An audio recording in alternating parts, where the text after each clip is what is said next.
and just let me know. Okay, so I guess we're good to go. Okay, so hey everyone, good evening. So welcome back to our another episode of this Weekend with the series, and this time we are having Sarvesh Bhatt, software engineer at to the new company, and today we will be discussing and exploring about the every aspect of the MERN because it seems so confusing, little bit challenging to the students who are trying to start their learning journey in this MERN development. So we are back with this episode where we will be exploring some best practices like how you can master this MERN stack development.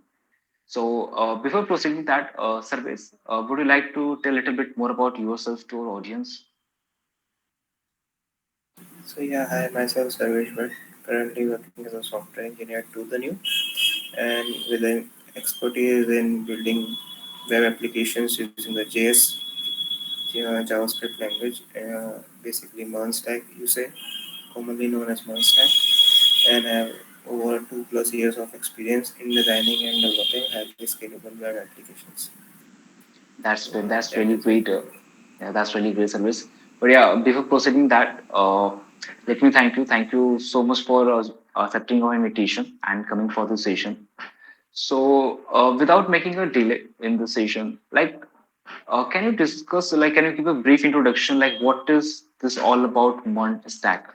Like, what are the key components? What are the features? Just give a brief intro so that the students can be get aware about it.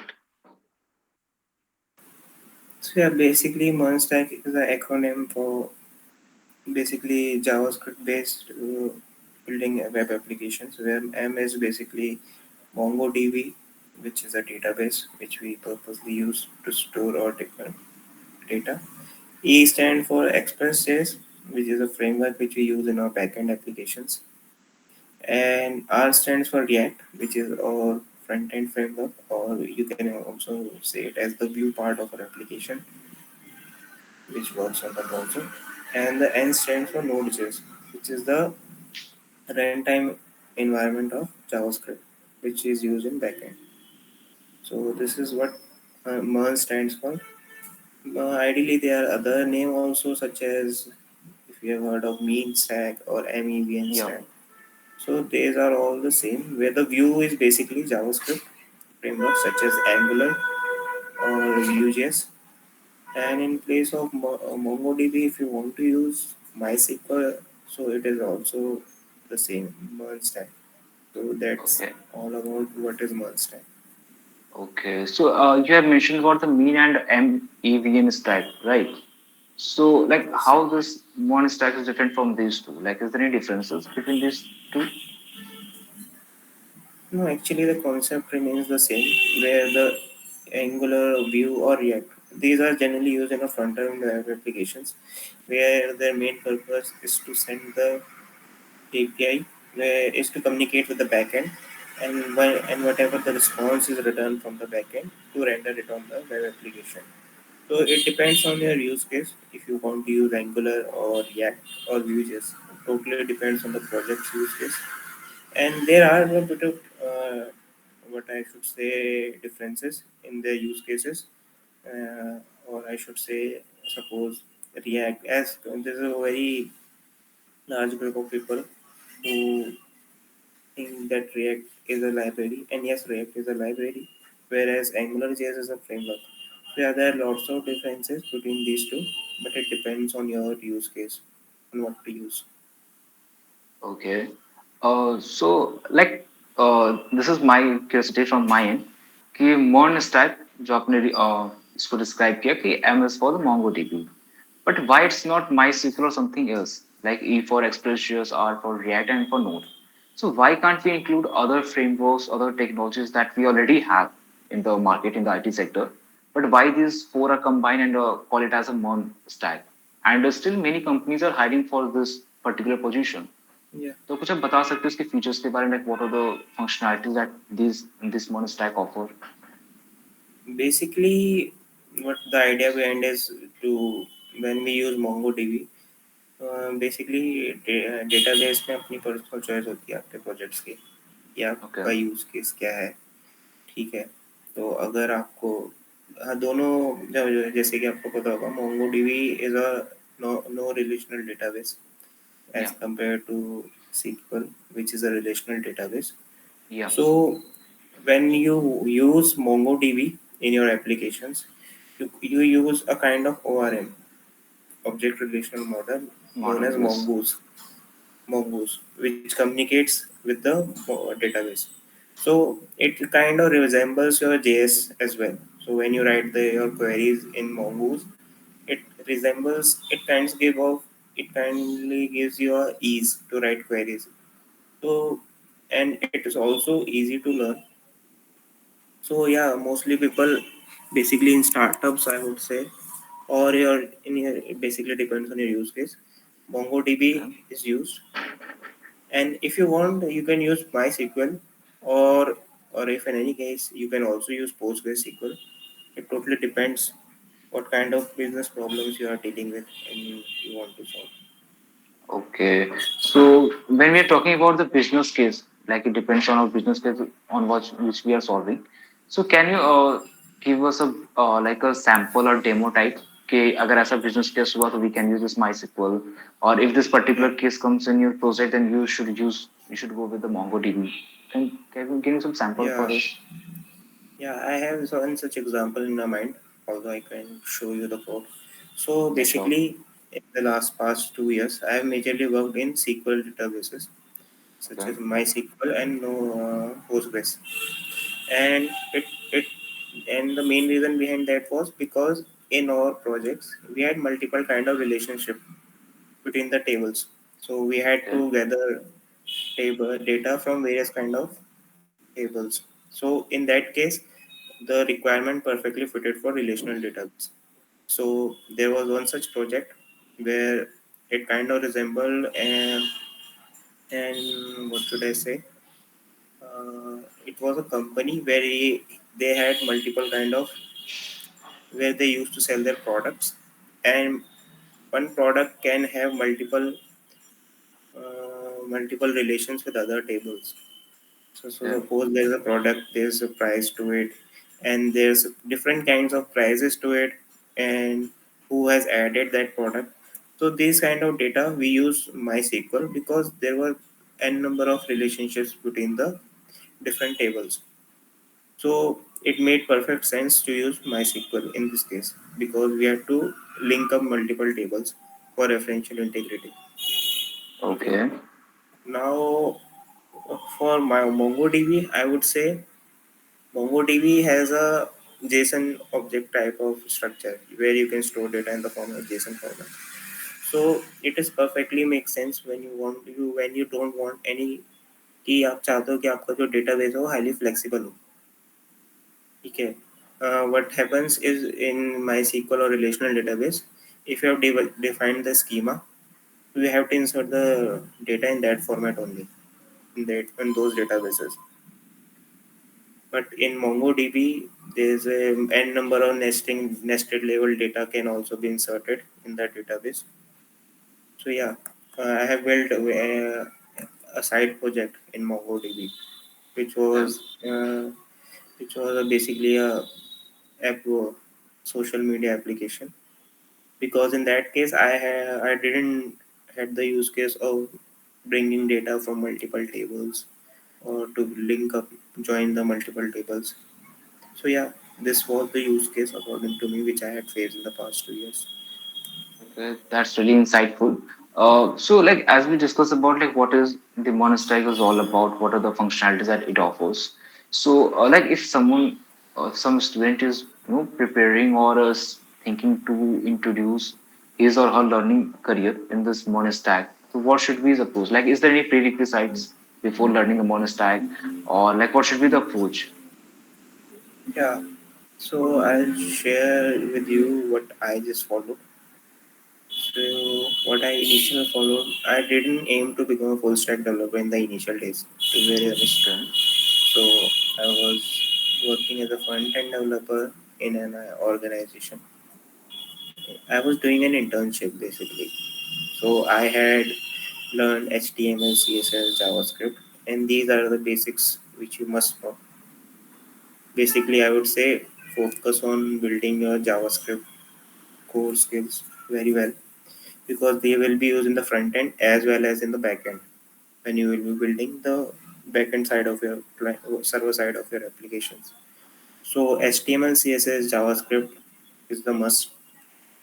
And Okay. after that, if you have gained some sort of confidence, try building some, I would say, replicas of some web pages so that you get a hands-on experiences how HTML, CSS, and how to add functionality to those pages using JavaScript.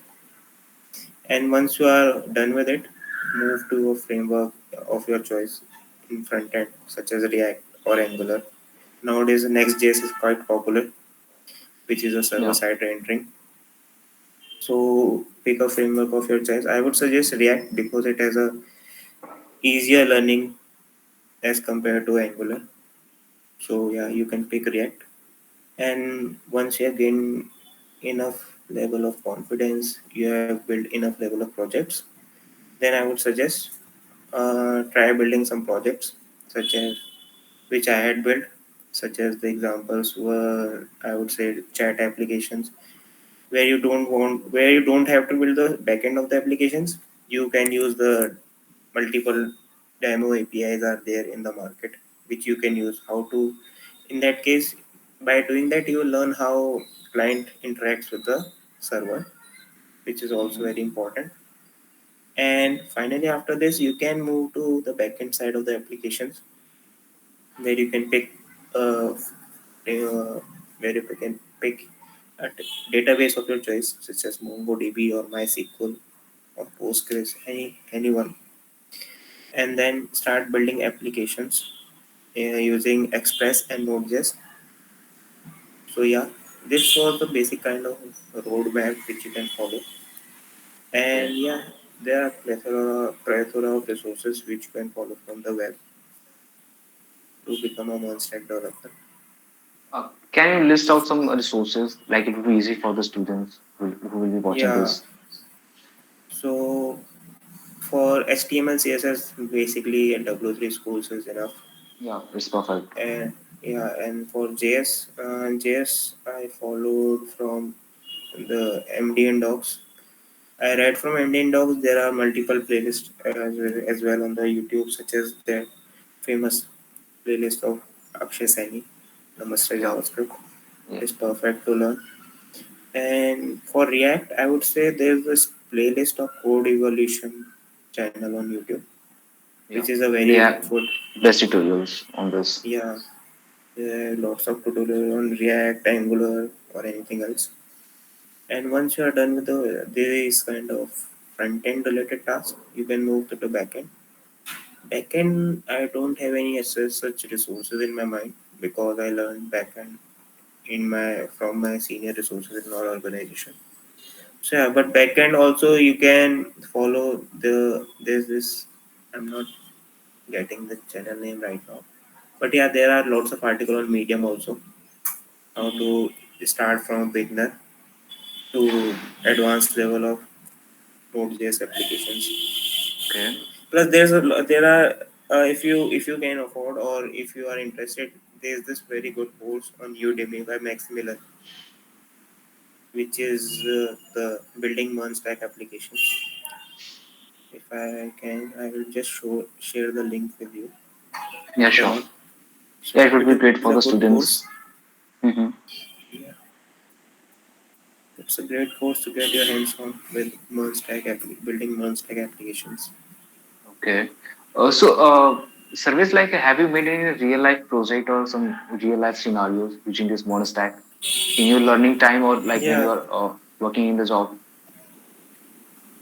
yeah. Actually, currently in the project which I'm working on, we are working on a MERN stack where Okay. we are using MySQL as a database, Express and Node for backend, and React is used in the front end of our application. Plus, Okay. there are lots of other things which are going behind as well, which you are not, many of you guys might not be aware. There's this thing called Docker, AWS, Yeah. Kubernetes. So Mm-hmm. these are all the technicalities on becoming a full stack developer. So Okay. yeah, we are currently using MERN stack in our applications. Like, if it is permissible to you, like, can you mention some brief about that project? Like, what is this about? so that the Yeah, students can get some little bit idea, like they can make projects regarding that or some related to it somewhere part. yeah. Actually, I can't share you the project detail, but I have another project which I have Yeah, in my mind. I can also share my screen if it is allowed. yeah, that would be great. So let me just. I have also pinged you the course link which I was Yeah, talking about. So yeah, this is that course. This is that code base which I project. can share Okay. with you. So this is And what this a project is all about? basically this is considered as a clone of Facebook where you can post your own Okay, post. You can like on your friends' pictures. You can that's great. comment on Yeah, them. So this is that project. So if you move ahead, let me just close it once for all so I can tell you everything. So this is the client side okay, which is built on React. If you can see, I have used this is the core for the front end of our applications. This is built on React. This was a very old project which I had built. It has used Axios, React, React DOM, Redux. So this is the front end of our applications. As you might know that React is a component-based library. yeah, So these are multiple components. okay, Inside you can see this.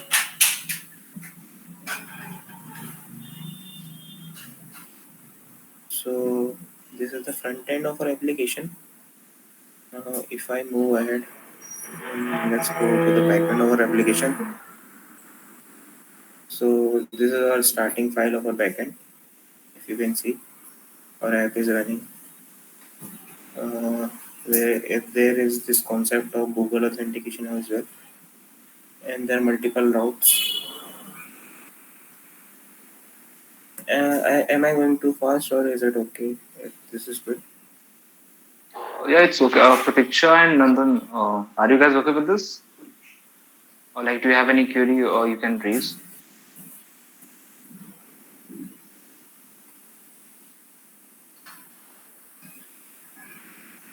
Guys, feel free to interact with the senior.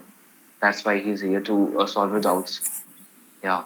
Yeah, So no feel issues. free. If you have any queries or any in any part which you want to understand, I feel free to ask. So So, it can be the your next idea for your project so that you can add in a resume. It can be the best yeah, opportunity for you. yeah, this can be a good project to add in your resume. I won't lie. This is a good project. Yeah, It exactly. handles the front end as well as the back end. Plus, if you are gonna host it on your any AWS account, it gives a good impression. So basically, here what we are using, we are running the backend on this port, and whenever a user tries to log in using his email ID, first of all, we are using this Google provided APIs for sign in. There's a complete documentation out there on the internet which you can take help of. This is the Google authentication. And once the user logs in, we serve him the post related to him. Suppose, as you have seen in the newsfeed of your Facebook, there are multiple routes. See if you can see. Is it visible? Yeah, it's visible.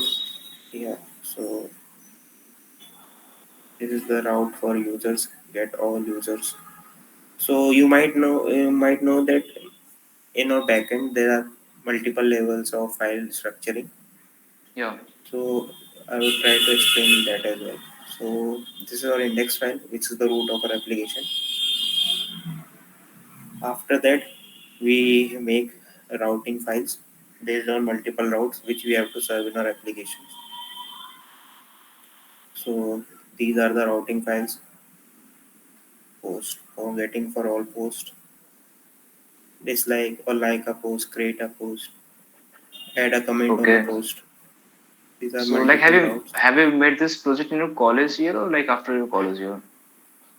I would say after college, when I was Okay. doing my internship, I had Okay, made that's at great. that time. In my college, I had only experience of building front end of other web applications. Okay. So that's So a very great improvement that you have made. Like yeah, making a project like this. It's really great. yeah, yeah. So this is the routes file. After the routes file, we dive into the controller file where we this is our controller. Suppose this is a controller for creating post. Okay. Okay. So here we are. I am not. Yeah. After this also there are multiple. Yeah. So this is the controller file. Okay. This is the controller file. Okay. And after Oh, this, Sarvesh, sorry to interrupt you, but I guess yeah. the showing code like this it won't help these students. Like it would Okay. be great if you can explain some pseudo graph or some flow chart kind of. Like you start from this, then you should follow this, step by step that procedure that we used to draw back in our college years. That we have a pseudo chart or flow graph type, so Mm-hmm. that we can follow that path and we can make a complete project. So if you can Um, give a pseudo chart, something like you have to make a first front end this part as using HTML CSS, then you have to move this part, then you have to authentication, whatever the technicalities are there. yeah, I got your point, but I don't know about any such tools. If you are aware, please ping Uh, me. I'll actually, draw. it's mostly we used to do this on a Microsoft whiteboard. So, but for that you will be requiring a pencil. So it would be a little bit hard for you, I guess, using computer. Yeah, Yeah, I sure. stumble at all. Let me just search any tool for online. uh, if you want you can take your time and make or draw this zero chart, and we can share this in our community after this session. It would be Yeah, best for yeah, both of us. yeah. It would be great, but Yeah, it would be it best will require for our both of time us. as well. Exactly. So okay, because that was a really great project that you have mentioned about the social media app. So like if I'm talking about the intermediate level of learners, like those who are like in our community there are many students जो one stack के intermediate level पे फंसे हुए हैं. They are stuck at that point and they're struggling with some of the best practices and optimization वाले part में they have been stuck for a while. So they are, this question is from their end. Like it would be great if you can mention some of the best practices in terms of optimization, in terms of code security while practicing this one stack. Okay. So yeah, while following one stack, there are multiple levels. So if you talk about front end, so basically, in optimizing the performance of our application from front end, there are multiple tools which you can use. So basically, if you want to measure the performance of your website, how it is performing, so there is a tool called Lighthouse. Okay. Google provides, and there are other tools as well. Uh, GT metrics, I would say, which analyzes your website and ranks upon based on. See, there are multiple kinds of indexes on which your website ranking is based. If I talk about, there are stages on how a web page is rendered on your application. Okay. So yeah, how much time your web page is taking on being rendered, and all these things cost a lot in terms of business. If you I have guess seen, a good website must take less than 2 seconds, right? In terms of loading. yeah, yeah, and there are also various indexes such as, if you have, I'm not sure if you have heard it. There's this concept called LCP, Okay. largest contentful paint image, the largest image of a web page which is taking the less amount of time. It is known as LCP. So there are multiple indexes which you can check out from these kind of resources which I mentioned, such as Lighthouse or the GT metrics. And Okay. then if you talk about React, so there are tools such as code splitting and dynamic imports, and as well lazy loading. So Mm-hmm. suppose you want to, there's this only this, suppose there's a rectangle. Yes, consider a screen as a rectangle. Mm-hmm. So if you want to show the news feed, consider a use case if you want to show the all posts in your news feed. So hardly you can only see two or three posts at a time Okay. based on your screen size. So it doesn't make any sense to what should I say, to to serve all such as 100 posts, to call all the 100 posts from the backend. Mm-hmm. So what lazy loading does is based on the scroll of the user, it repeatedly calls the backend API to serve the data. So these kind of performance improvement you can use in your applications. And personally, these things matter a lot Okay. because based on these things, your website ranking is also done. So if you search for any website, how it is ranked in the Google indexing, Google SEO, if you're aware of that thing. So these Okay. things Okay. matter a lot in that as well. So this was related to the front end, and plus also I would say if you are if you are aware of JavaScript, Mm-hmm. please use let and const variable names instead of where for proper security, or I would say hosting, to solve hosting related issues. Now moving ahead to the backend part. So it is always advisable to protect your API endpoints so it is not accessible from anywhere. So to follow this approach, we used authentication. Authentication basically क्या होता है कि आप क्या करते हो कि front end से टोकन भेजते हो। वो Mm-hmm. टोकन कब मिलता है, जैसे आप सपोज आप साइन इन कर रहे हो किसी वेबसाइट में, तो आपको एक टोकन भेजता है backend which you store it in your web front end browser. And continuously जब आप बार बार या किसी और पेज पे जा रहे हो या किसी उस पे जा रहे हो लॉग इन करने के बाद, तो वो टोकन जाता है एंड देन इट चेक्स कि इसको ये डेटा दिखाना है नहीं दिखाना है based on that tokens authentication. So this is known as token-based authentication, which is the first level of security for the API endpoints. And in Node.js, there's also this thing called middleware level of checking, जो कि आप perform कर सकते हो. Suppose authorise है या नहीं है. Suppose if you are a super admin, Mm-hmm. suppose you are a super admin, so you want a particular functionality to be showed only to a particular set of users. Okay. So for that purpose, we use middleware layer of checks. If a user is a super user, then show him that data. Otherwise, he is unauthorized to show that data. So this is the second level of security which you can perform in a Node.js application. Third is related to basically database. So if you are aware of SQL injection, Yeah. It's there. so there's this thing called SQL injection. So it is always advisable to write your database query in the form of parameterize. Don't directly pass your values. Suppose if you are writing very basic query, select star from products where name equals to shoe. So this is not advisable. You should always write your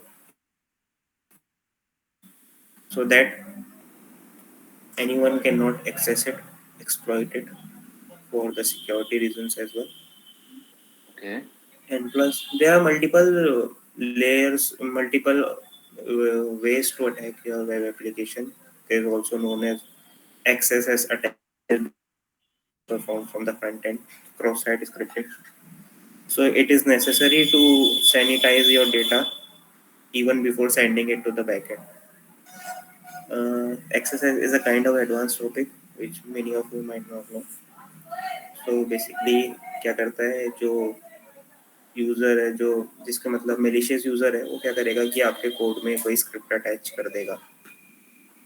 ठीक है, जिससे क्या होगा कि वो अगर आपने data sanity perform नहीं करी है तो बैकएंड पे गलत डेटा जा सकता है, जिससे वो अनसिक्योर चीज़ एक तरीके से. तो इससे बचने के लिए basically you should sanitise your data even before sending it to the backend. Backend अपने लेवल से सैनिटी करेगा डेटा की, बट इवन फ्रंट एंड पे भी चेक्स लगे होने चाहिए. तो ये कुछ चीज़ें हैं जो हम परफॉर्म कर सकते हैं for security. I guess in terms of security point of view, you have raised a very good point that in terms of SQL injection, because mostly Yeah. massive user used to do this. In terms of Hmm. front end department, they used to do this part. Hmm. Okay. So, service at last of the session. Any single piece of advice from your end to our audience, to the juniors? Many single piece of advice. Yeah, I'm anything. still too young in this field, so what I would just suggest is pick a stack of your choice, whether it is MERN or you want to become an Android developer or backend developer or in any cloud. There are lots of tech related areas where you can join. Not necessarily in MERN stack. If this session is MERN stack, just not necessary if you want to join MERN stack. It completely depends on your choice. Pick Okay. a tech stack of your choice. Try building some projects into it, and then check if you are really interested. Because I was not into full stack at the beginning of my career. I picked front end, and then after a few months I also picked up the back end part of the application, because I wanted to know how, after what happens after sending the data from the front end, what kind of business logic is written in back end. So yeah, pick a tech stack of your choice, try building some projects into it, and if it works for you, then proceed. Or then, if it not, then just switch to another, because there are multiple tech fields which you can try. That's really great. So, okay, then we are about to wrap up the session. Pratiksha, would like to add or put on some questions from your end? Like, we're about to wrap up the session.